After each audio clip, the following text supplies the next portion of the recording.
All right. Hi everyone. अगर आप gate 2025 के लिए प्रिपेयर कर रहे हो, 1,30,000 स्टूडेंट्स ने पेपर अटेम्प्ट किया था कंप्यूटर साइंस जैसे ब्रांच में। वैसे ही सारे ब्रांचेस का आप चेक कर सकते हो।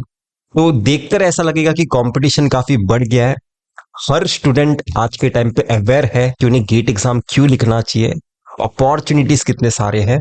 तो हर कोई गेट एग्जाम के लिए बहुत ज्यादा मोटिवेटेड है। और कंपटीशन का लेवल बढ़ गया ऐसा मैं नहीं बोलूंगा, ज्यादा डिफिकल्ट बन गया ऐसा नहीं मैं बोलूंगा। इनफैक्ट आपके लिए प्रिपरेशन करना ज्यादा आसान है आज के टाइम पे।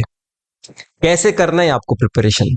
देखो, जब ये सिर्फ न्यूमेरिकल ओरिएंटेड एग्जाम था ना, तब जो ज्यादा से ज्यादा प्रैक्टिस करेगा, ज्यादा से ज्यादा क्वेश्चन सॉल्व करेगा, वही रैंकर बनेगा, ऐसा हम बोल सकते थे क्योंकि उसकी प्रैक्टिस सबसे ज्यादा है।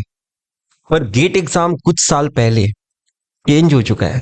उसमें एमएसक्यूज भी पूछे जाते हैं, तो वहां पे आपका थियरी नॉलेज टेस्ट किया जा सकता है। और एक थ्योरेटिकल अंडरस्टैंडिंग इंप्रूव करने के लिए आपका अच्छा रिसोर्स होना बहुत इंपॉर्टेंट है। तो आप अभी जो भी गेट एग्जाम का प्लेलिस्ट फॉलो कर रहे हो उसी पे स्टिक रहो। आप 5-6 घंटे प्रिपेयर कर रहे हो, उस प्लेलिस्ट के हिसाब से करो। आप 8 घंटे प्रिपेयर कर रहे हो, उस प्लेलिस्ट के हिसाब से करिए। और उसके अलावा जब भी आप अपने एक्स्ट्रा टाइम में ट्रैवल कर रहे हो, खाना खा रहे हो, आप जो भी टॉपिक्स में डिफिकल्टी फेस किए थे अंडरस्टैंड करने के लिए, वो क्वेश्चंस तो आप सॉल्व कर रहे हो, पर आपकी अंडरस्टैंडिंग अच्छी नहीं है एक पर्टिकुलर टॉपिक में, तो वो पर्टिकुलर टॉपिक का नाम स्पेस एनपीटीएल टाइप कर सकते हो यूट्यूब पे, और एनपीटीएल के लेक्चर देख सकते हो उस टॉपिक के लिए। तो मैं क्या बात कर रहा हूं?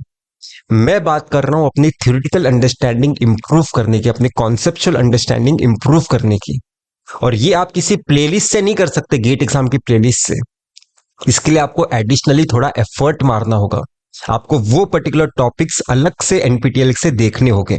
ऐसा प्रिपरेशन करना स्मार्ट स्टडी होगा सर, क्योंकि हम सारे टॉपिक्स गेट एग्जाम के हिसाब से प्रिपेयर कर रहे हैं, पर जो टॉपिक्स हमें डिफिकल्ट जा रहे हैं उन टॉपिक्स के लिए हम एनपीटीएल के लेक्चर्स देख रहे हैं। और एनपीटीएल के लेक्चर्स अभी आप 2x पे भी देख सकते हो, क्योंकि आपको एक बेसिक अंडरस्टैंडिंग है सब्जेक्ट की, तो आपको ज्यादा डिफिकल्ट नहीं होगा एनपीटीएल के लेक्चर्स देखना। आप ज्यादा अच्छे से अप्रिशिएट कर पाओगे। और जीरो से देखना कई बार बोरिंग हो जाता है, टाइम कंज्यूमिंग हो जाता है। और वो टॉपिक्स देखना जो डिफिकल्ट गए थे गेट एग्जाम के प्लेलिस्ट में, आपने अपना काम रिड्यूस कर दिया है। इनफैक्ट मैं बताना चाहता हूं कि पर्टिकुलर टॉपिक आप चैट जीपीटी से भी बात कर सकते हो। वो पर्टिकुलर टॉपिक का नाम लिखो, चैट जीपीटी आपको एक एक्सप्लेनेशन देगा उस जो भी डाउट के हिसाब से। जो भी एक्सप्लेनेशन है उसमें भी जो आपको लाइन समझ में नहीं आया वो वापस से आप पूछ सकते हो कि ये लाइन मुझे समझ में नहीं आया। वो लाइन भी एक्सप्लेन करेगा आपको वापस इजी लैंग्वेज में। आप जैसे एक ह्यूमन से इंटरेक्ट करते हो वैसे आप चैट जीपीटी से हेल्प ले सकते हो। तो मेरे हिसाब से प्रिपरेशन करना अभी बहुत ज्यादा आसान हो चुका है। इनफैक्ट जो ज्यादा से ज्यादा साल अटेम्प्ट करेगा गेट एग्जाम का पेपर वो रैंकर बनेगा, ऐसा बोल नहीं सकते, क्योंकि यहाँ पे आपका थियरी चेक किया जाएगा, आप कितना अच्छा कॉन्सेप्चुअल डेप्थ समझे हो। और डेप्थ समझने के लिए अच्छे रिसोर्सेज फॉलो करना इंपॉर्टेंट है। तो मैं ये बात नहीं कर रहा हूं कि पूरा प्लेलिस्ट या फिर पूरा सब्जेक्ट एनपीटीएल के लेक्चर्स से कर लीजिए, मैं ऐसा नहीं बोल रहा हूं। जो टॉपिक्स आप गेट एग्जाम के प्लेलिस्ट में डिफिकल्टी फेस किए हो वो एनपीटीएल से देखो अपने एक्स्ट्रा टाइम में। ये बातें मैं कर रहा हूं। और एक दूसरा डिफिकल्टी जो हमेशा स्टूडेंट फेस करता है, मैं प्लेलिस्ट तो देख लिया, मेन नोट्स तो बना लिया, रिवीजन भी कर रहा हूं, पर मेरे प्रीवियस ईयर के क्वेश्चंस नहीं बनते। एक्चुअली बनने भी नहीं चाहिए तुरंत। अगर गेट एग्जाम के क्वेश्चंस के हिसाब से अगर पूरा आपको पढ़ाया जाए, जो आने वाला क्वेश्चन है गेट 2025 में वो तो पता नहीं ना किसी को। तो कैसा है पढ़ना, कैसा चाहिए, आपकी लर्निंग कब हो रही है मैं बता सकता हूं। आपकी लर्निंग तब हो रही है कि जब भी आप वीडियो लेक्चर्स देख के अपने मेन नोट्स बनाते हो, और मेन नोट्स से आपका एक बेस क्रिएट होता है, और उस बेस के हिसाब से अपना आप ब्रेन पुश कर रहे हो हर एक क्वेश्चन में। अगर कोई प्लेलिस्ट है जिसे देखकर मेरे सारे ही क्वेश्चंस बन सकते हैं, तो आपने ब्रेन कभी यूटिलाइज किया ही नहीं है। और पहली बार जाके आप अपना ब्रेन पुश करोगे एग्जाम में। पर जो स्टूडेंट अभी से अपने ब्रेन को चैलेंजिंग क्वेश्चंस देगा, वो एक लॉजिकल थिंकिंग डेवलप करेगा कि क्वेश्चन को अटेम्प्ट भी कैसे करते हैं, सोचते भी कैसे हैं। तो एक्चुअली जो क्वेश्चंस नहीं बन रहे वो प्रॉब्लम नहीं है। तो कैसा अप्रोच होना चाहिए सर? बहुत ही सिंपल है। एग्जाम के टाइम पे मैं बोल सकता हूं कि पेन उठाने से पहले ही पता होना चाहिए कि क्या लिखने वाले हो, किस तरह से आंसर को अप्रोच करोगे, वो एग्जाम के लिए है। प्रिपरेशन के टाइम पे आंसर निकालना इंपॉर्टेंट नहीं है। आप जो भी स्टेप लिखोगे ना क्वेश्चन पढ़ के, वो स्टेप करेक्ट लिखने के बारे में सोचिए। फिर वो स्टेप लिख लिया, उसके बाद नेक्स्ट स्टेप करेक्ट लिखने के बारे में सोचिए। आंसर तक कैसे पहुंचोगे वो आपका प्रॉब्लम नहीं है। हो सकता है कि कुछ टाइम बाद आपको कैसे प्रोसीड करना है आपको समझ ही ना आए, आप सॉल्यूशन देख लीजिए।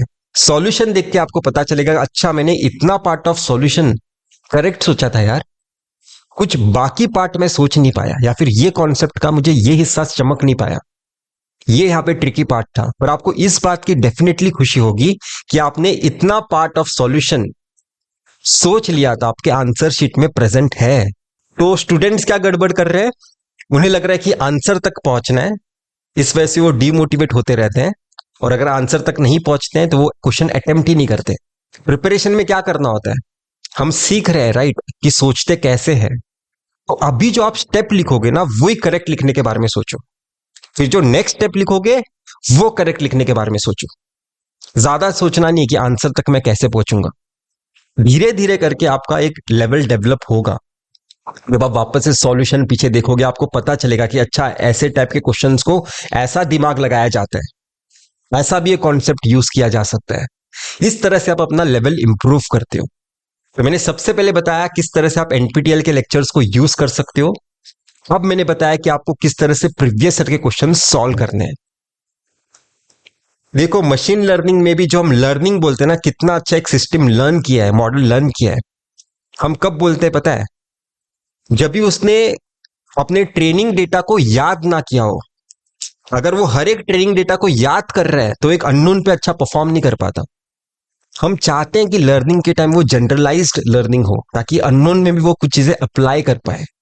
तो सेम रियल लाइफ में, रियल लाइफ से सारी ये चीजें इंस्पायर्ड है। अगर कोई प्लेलिस्ट में टीचर बता रहे हैं ना कि मेरी प्लेलिस्ट देख लो सारे क्वेश्चंस बन जाएंगे, एक्चुअली गड़बड़ है फिर, क्योंकि आपने कभी चैलेंज किया ही नहीं अपने ब्रेन को। आपको अपने ब्रेन को कंटिन्यूअसली चैलेंज करना है थ्रू आउट द प्रिपरेशन। तभी गेट एग्जाम में भी जब एक अननोन क्वेश्चन आएगा तब आप वो बना पाओगे, आपका दिमाग चलेगा, क्योंकि आपने दिमाग चलाना पहले दिन से सीखा है। मैं विश कर रहा हूं कि आपका गेट 2025 एग्जाम के लिए आप बेस्ट प्रिपरेशन करिए।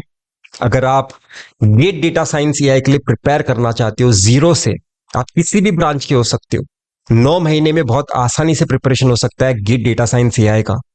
सिर्फ 300 घंटे का सिलेबस है, बहुत ही अच्छे से हम प्रिपेयर कर सकते हैं विथ रिविजन विथ प्रैक्टिस। मैं पर्सनली गाइड कर सकता हूं। मार्केट में तो बहुत सारे कोर्सेस हैं, हमारा कोर्स में नो डाउट्स कंटेंट भी बहुत बेस्ट है, पर उसी के साथ वो कंटेंट को कैसे यूज करना है मैं पर्सनली गाइड करता हूं हर एक स्टूडेंट को, उनका टाइम टेबल बना के। साथ ही साथ व्हाट्सएप पे ही डाउट सॉल्विंग सपोर्ट भी होता है, सब कुछ हम व्हाट्सएप पे ही करते हैं, तो तुरंत हर चीज रिजॉल्व कर पाते हैं हम। अगर आप गेट डेटा साइंस के लिए प्रिपेयर करना चाहते हो, आप हमारे कोर्स के थ्रू प्रिपेयर कर सकते हो, उसका लिंक डिस्क्रिप्शन में है। आप मुझे व्हाट्सएप भी कर सकते हो।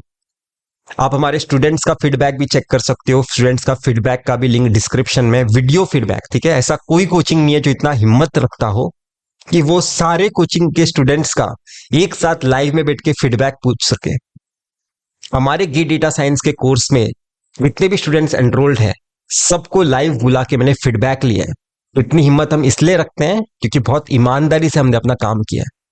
अगर आप इंटरेस्टेड हो गेट डेटा साइंस एआई के लिए, आप हमारे कोर्स में एनरोल कर सकते हो। उस कोर्स के हिसाब से आपका पूरा मैं गाइडेंस दूंगा आपको। बाकी अगर आप computer science, electrical, electronic instrumentation branch के स्टूडेंट हो, इसके लिए कोई कोर्स बनाने की ऐसा जरूरत नहीं है अभी, क्योंकि यूट्यूब पे पूरा कंटेंट है। तो इससे यूट्यूब के कंटेंट को यूज करके कैसे प्रिपेयर करते हैं मैं अपने पर्सनल कंसल्टेशन में गाइड करता हूँ। साथ ही साथ डाउट सॉल्विंग सपोर्ट भी देता हूँ। आप मुझे व्हाट्सएप कर सकते हो, ये पेड कंसल्टेशन है। ओके, ये पेड कंसल्टेशन है। तो इतना ही था इस वीडियो में, हम फिर मिलेंगे किसी वीडियो के साथ। Till then